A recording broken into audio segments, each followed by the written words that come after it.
మీ మోకాల నొప్పులకు ఎటువంటి సర్జరీ లేకుండా ఎపియాన్ పెయిన్ క్లినిక్ అందిస్తున్న అత్యాధునిక చికిత్స.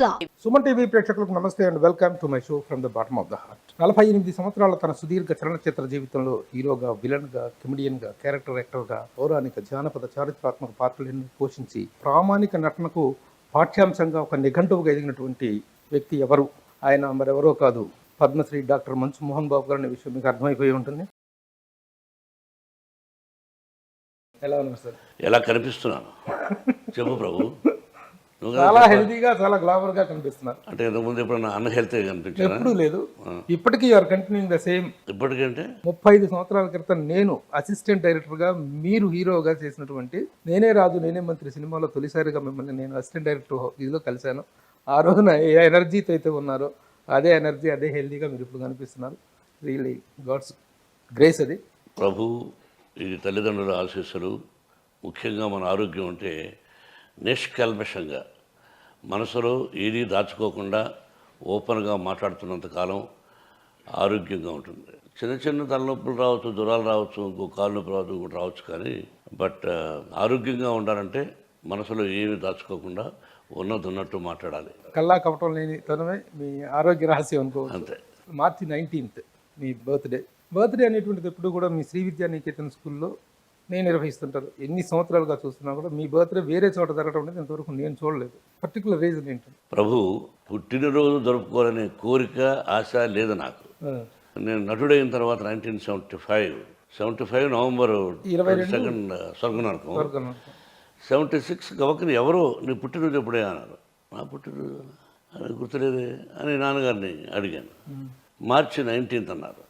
సంవత్సరం ఇప్పుడు అక్కర్లేదనుకో, ఏ సంవత్సరం అయితే ఉంది ఎవరు ఓహోకో వాళ్ళు అనుకొని, సరే అందరూ సెలబ్రేట్ చేసుకుందాం అనుకుంటే ఫస్ట్ విజిపి గార్డెన్లో సెలబ్రేట్ చేసుకున్నా 1976. 6 నెలల తర్వాత. సరే అలా ప్రారంభమై కొద్దివరకు అర్థమైంది, సక్సెస్ ఉంటే ఒక విధంగా ఉంటారు నిర్మాతలు కానీ, చుట్టుపక్కల ఉండేవాళ్ళు కానీ, ఆ బిహేవియర్లు అవి అంటూ ఉంటాయి. ఎందుకు బర్త్డే చేసుకోవాలి, ఎందుకు వీళ్ళందరినీ పిలవాలి, వాట్ ఫర్, ఎందుకు ఈ పబ్లిసిటీ అని అర్థమయ్యి శ్రీ విద్యానికేతన్ ఇంటర్నేషనల్ స్కూల్ పెట్టిన తర్వాత అరమరికలు లేని పిల్లలు, కల్మషం లేని పిల్లల మధ్య సంవత్సరానికి ఒకసారి యాన్యువల్ డే చేయాలి. సరే, ఆ యాన్యువల్ డే మార్చి 19th పెట్టుకుని ఆ రోజున పిల్లల మధ్య చేస్తూ ప్రారంభించాను. 93 నుంచి ఇంటర్నేషనల్ స్కూల్తో ప్రారంభమైనటువంటి ట్రస్టు ఈ రోజున మోహన్ బాబు యూనివర్సిటీ, అంటే మోహన్ బాబు విశ్వవిద్యాలయం. తెలుగులో నన్ను కులపతి అంటారు, ఇంగ్లీష్లో ఛాన్సలర్ అంటారు, మీ అందరికీ తెలిసిందే.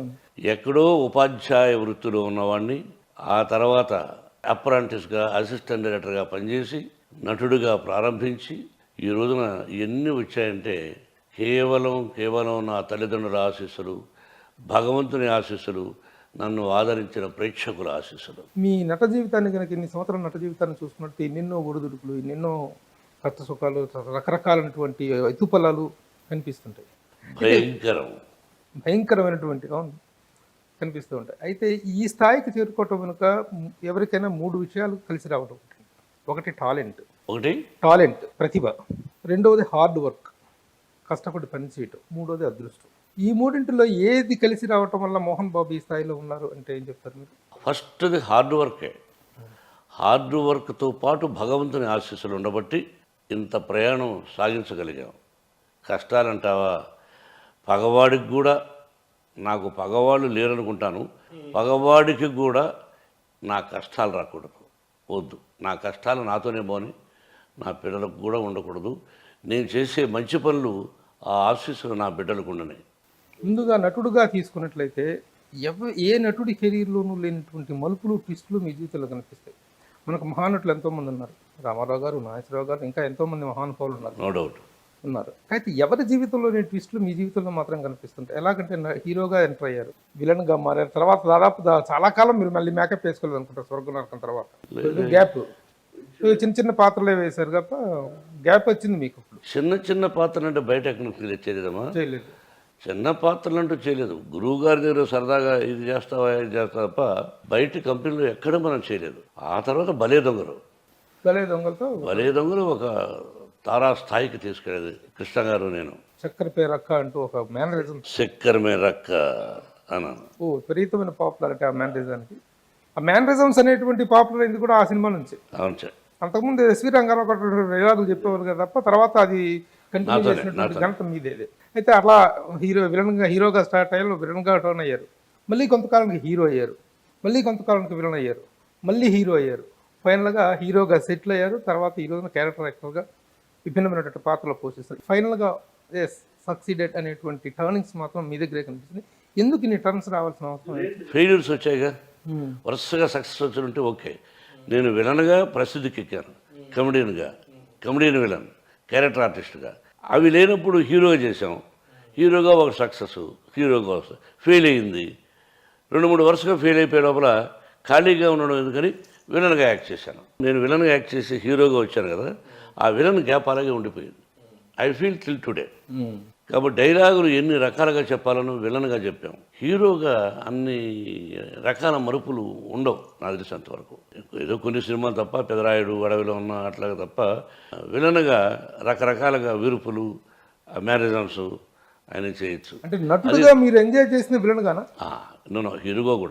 హీరోగా కూడా కొన్ని పాత్రలు, అల్లుడు గారు, అసెంబ్లీ రౌడీ గారి పెళ్ళం, బ్రహ్మ, మేజర్ చంద్రకాంత్, పెదరాయుడు, అల్లరి మొగుడు, సో ఇలా ఒక లిస్ట్ ఉంది. అంటే ఆ శ్రీలతలు ఎక్కువగా ఉండవు. దొందరదా లైట్గా ఉన్నా మరి ఘోరంగా ఉండవు. ఒక ఫ్యామిలీతో ఈ సినిమా చూడొచ్చు, నా కూతురుతో ఈ సినిమా చూడొచ్చు అనే చిత్రాలు తీసాం. అంటే మీ లైఫ్లో ఉన్నటువంటి ఒక స్ట్రైకింగ్ పాయింట్ ఏంటంటే, ఇప్పుడు హీరో నుంచి విలన్గా మారుతున్నప్పుడు విపరీతమైన మదనం ఉంటుంది. విలన్ పాత్ర చేయాల్సి వచ్చింది, మళ్ళీ అదొక ఫాల్గా ఫీల్ అవ్వటం. హీరో క్యారెక్టర్ నుంచి మళ్ళీ విలన్కి రావటం అంటే ఒక ఫాల్గా, ఒక డౌన్ అయిపోయినట్టుగా ఫీలింగ్. మీరు ఎలాంటి మానసిక సంఘర్షణ అనుభవించే వాళ్ళ రోజుల్లో? ప్రభు, నాకు నేనుగా హీరో వేశాను, అక్కడ ఫెయిల్ అయితే మళ్ళీ అక్కడికి వస్తున్నాను అని ఆవేదన కానీ దిగులు కానీ లేదు. హీరోగా ఫెయిల్ అయ్యానే, నేను తీసిన సినిమా ఫెయిల్ అయ్యానే, డబ్బు పోగొట్టుకున్నానే అని దిగులుండేది తప్ప విలన్గా వేయడానికి సిగ్గుపడాల్సిన అవసరం లేదు. నటుడు ఏ పాత్ర అయినా వేయాలి, అదృష్టం రావాలి. నన్ను ఆశీర్వదించారు ప్రజలు. అదే మహానటుడు అన్నయ్య అన్నాడు, ఏమది బ్రదరు జాతకం మాకు అర్థం కావడం లేదు. అటు విలన్ అంటారు, అటు హీరో అంటారు. మన ఆంధ్ర ప్రేక్షకుల వారిని విలన్గాను, హీరోగాను అన్ని రకాల పాత్రలు వారికి ఆశీర్విస్తూ అందజేశారు అని ఆశ్చర్యపోతుంటాడు. అన్నయ్య నాగేశ్వర కూడా చెప్పిన సందర్భాల్లో.